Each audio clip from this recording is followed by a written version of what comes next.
আমি বিকাশানন্দ সেতু বরাবরের মতোই সবাইকে ওয়েলকাম করছি চিত্রশালায়।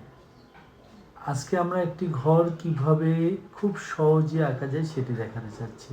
এটার জন্য আমরা প্রথমে একটা লাইন ইউজ করেছি। লাইনের মধ্যে ঠিক মিডিলে একটা ফোঁটা এবং সেই ফোঁটা অনুযায়ী আমরা উপরে একটা ফোঁটা দিয়ে খুব ইজিলি এটাকে করার চেষ্টা করেছি এবং এর পিছু সাথে গাছ এবং গাছের সামনে ঘর সব কিছু মিলিয়ে আমরা এটা করার চেষ্টা করেছি।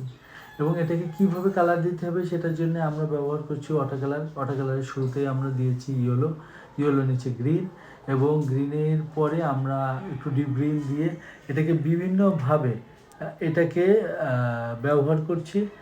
এখানে ছবির বরাবরই একটা কথা প্রত্যেকটা ছবির সময় আমি বলি যে আলো ছায়া ছবির প্রাণ।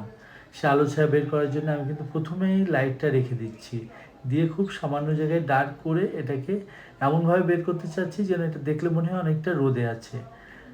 এবং আপনারা এই একই নিয়মে যদি ড্রয়িং সহ সকল কাজ করেন এরকমভাবে দেখবেন আলো ছায়াটা খুব সুন্দর লাগবে। আর এখন দরজা একটু কালার দিয়ে দিলাম, দেওয়ার মাধ্যমে আমরা অলরেডি কমপ্লিট করে ফেলেছি আমাদের একটি কাজ।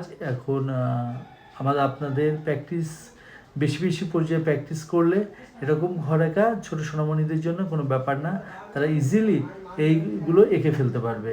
ধন্যবাদ সকলকে চিত্রশালার সাথে থাকার জন্য।